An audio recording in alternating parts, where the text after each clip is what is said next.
Yo, in this video, I will comment on 3 scenarios in which you will not get viable results using meta ads for your B2B SaaS solution. And also, if you watch until the end, you will learn why LinkedIn isn't actually the best way to get in front of decision makers in 8 and 9-figure companies. So many founders are asking me, Denis, we haven't gotten results with ads in the past.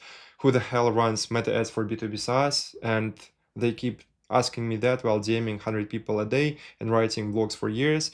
It's just so much more fun for them. So I found that I comment on the same thing over and over, and that's why in this one I'll be breaking down, okay, when indeed you can save yourself time and money and avoid running meta ads for your B2B SaaS. So one scenario is when selling a product for over 200K a year upfront.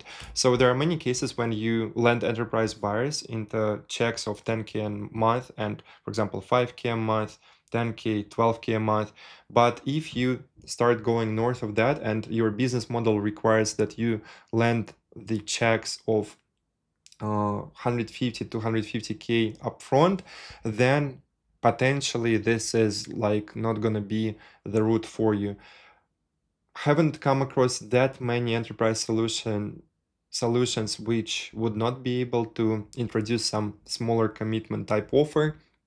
However, I do know that these models exist, and potentially they live in collaboration in a mix between done for you work and the software that you provide. So again, if you are selling for something which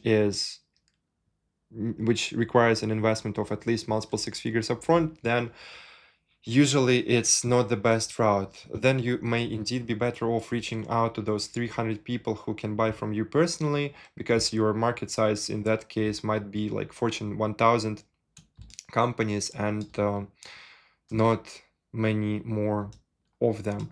However, do enterprise sales via meta ads work? Yes, they do, but the most success I would say I have seen when selling solutions between $500 a month and a couple grand a month, with some frequent exceptions of products sold at 3K up to 10K a month.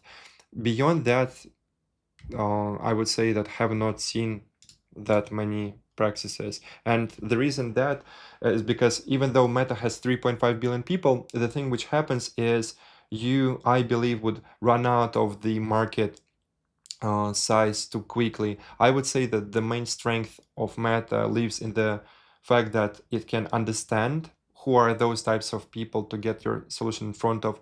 And when you are running the ads to the selected group of people, I would say then indeed like some outbound efforts are gonna pay off better. Now, next one is when selling a solution for less than $100 a month. So can you get your unit economics work? Yes, you can, but a lot of entrepreneurs don't realize that when trying to scale such solution with ads, they should be comparing CAC to LTV, not to cash collected in the first month. So here's an example. You get to start acquiring customers for $170 to $220 after a few test campaigns for a solution which you are selling at $100 a month. So this is like 1.7, 2.2x of the monthly amount you're charging. Founder A, who is eating ramen and who needs to feed kids this week, sees it as a broken model where he is losing money. Founder B, who is able to zoom out and has some patience, sees this as a fast track to millions in ARR with minimal logistical complexity because there is no sales team. Because founder B realizes that as long as he gets the product part right, people are gonna stay subscribed, and now they own a cheat code of infinitely turning $1 into $3 to $5. It's just you need to accept that companies who said basically it's a common practice, especially like not even talking about VC startup world, that it's okay to get the payback cycle of, I would say, 2 to 3 months. Even more in the industry, you see companies being fine with having a payback cycle of 4 to 5 months and then aiming to start earning money off a customer in month 6 onwards. I would say that if we're looking at market of VC funded startups, you see that a lot more often, and there many companies would be fine even burning money and being in the negative for, let's say, 5 to 6 months, and then making it all back while aggressively capturing the market share. However, many people I work with are bootstrapping, previously have run some business and now transitioning into SaaS, and they don't necessarily have like millions and millions of cash to burn.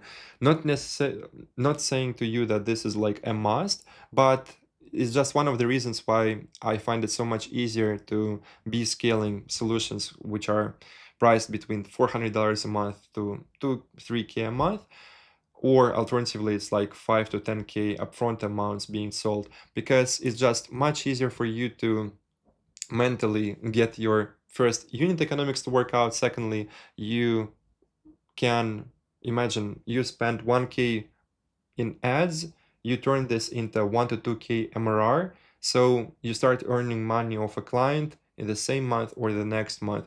And mentally, and usually for pockets, it's just much easier to sustain rather than needing to wait for like 4 to 5 to 6 months. What I would say to those founders who are working on solutions priced under $100, again, talking about this topic, is it possible to make it work? Yes, it is. However, you need to be reasonably patient in terms of investing couple months to get, for example, for $100 a month solution, to get your customer acquisition cost to something like 170 to 120-ish, and then being willing to spend another couple months to start making actual profit from the subscription. Because the wrong mindset to approach this with is, oh, we're selling for something for $100, we should be acquiring a customer for $50 from first month. Again, not saying that this is impossible. Yes, sure, you can find message market fit quickly and get this to work and start making profit in month one. However, it's just not the game I'd prefer to be playing, because I try to be very cautious partnering up with people who are like, oh, we must start turning in $1 into $5 within a couple of weeks, because when they put some effort at the start and somehow they are not turning $1 into $5 and they don't have such a crazy money printer, well, it's just I prefer when everyone working on the campaign has like reasonable timeline for when to expect getting results from it. I would say that when working with products priced in this range, majority of my clients get campaigns profitable around month 2, sometimes month 1 or month 3. Now, talking about scaling products which are priced between a couple $100 a month and a couple thousand a month, I recently posted a case study for a solution which was priced at $500 a month inside my Telegram channel, which we've grown by over 20K in MRR within a few months. So you can find the link in the description and go check it out. Third scenario in which you will not get results with meta ads is when you don't have a methodology for testing and don't know which 10% of actions drive 90% of results. By now, I have invested over 50K in frameworks and masterminds not to be part of this group, and I do believe that now I did figure out which 10% of actions do drive 90% of results.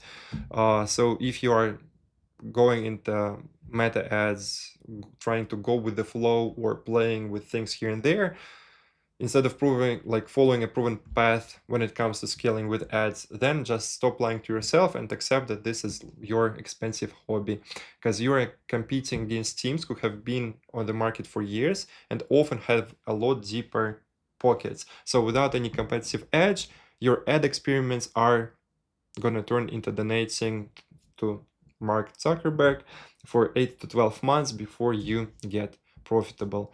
And this is what happens 9 out of 10 times, again, because competition, not knowing which 10% of actions drive 90% of results, and just if well, I think if that was that easy, then you'd see like every second B2B SaaS company doing meta ads, which is not the case. However, when you do get them to work right, I do believe this is the most underutilized high leverage strategy for scaling B2B SaaS products, because comparing with, well, I've done cold email for years, been doing LinkedIn outbound for years and helping others with it, LinkedIn ads, Twitter ads, Twitter content, LinkedIn content, nothing comes close, because when you want to find a way for you to sustainably grow without needing to spend like years and I mean days and days at your computer grinding, meaning outbound, we put away from this list, and then you want something predictable, which unfortunately this box is not checked by content, because you can never predict you're gonna get as many leads from certain post. Ads turn out to be the only option, and that's why Google ads and Meta ads are my favorite, while LinkedIn ads, look, I think I'll make a separate video about them, but long story short, after running them for over a year, I don't think that they are worth pursuing, for the fact that they are nice as long as you can run the campaign to a limited group of people. And for example, there is a group of, let's say that you do something like Microsoft integrations, and there is a Microsoft integrators group on LinkedIn, something like that, and then you run ads to this group. Yes, it works somewhat decent. However, whenever you get outside of telling LinkedIn exactly who you want to get in front of, then it messes everything up. However, this is when I know that there is like superpower in terms of Meta's algorithm, because this is where it shines, getting in front of highest intent buyers when you know how to approach it correctly. Now, the next one, the big problem with ads is that every mistake compounds, and this is something I wanted to talk about as well. So the wrong targeting pollutes your pixel, weak ads pull in the wrong audience, and when you miss a setting, the algorithm learns all the wrong lessons. So each mistake doesn't just waste your money in the moment, it makes the next campaign harder and more expensive for you to fix, completely changing the trajectory of your startup. So look, Meta had 10,000 people perfect their algorithm for the past 25 years or so. And combined, Instagram and Facebook have 3.5 billion users. So it's not whether your customers are there. All of them spend hours there daily while opening LinkedIn to hit a few clap emojis once in a while. The question is if you'd be able to get in front of those highest intent buyers, to be able to fill your pipeline with such people who are actively looking to solve such problem, have the money, and need your solution yesterday, because then you join some of my clients who find themselves in top 5% of fastest growing B2B SaaS companies without needing to burn millions to get there. So to sum it up, Meta ads work 100% of time. If you aren't selling to Fortune 1000 companies, you have patience to get CAC to LTV ratio to work for a lower ticket solution, and when you follow frameworks which worked for dozens of other software startups already, instead of just playing with things here and there. Appreciate you watching this video, and talk soon.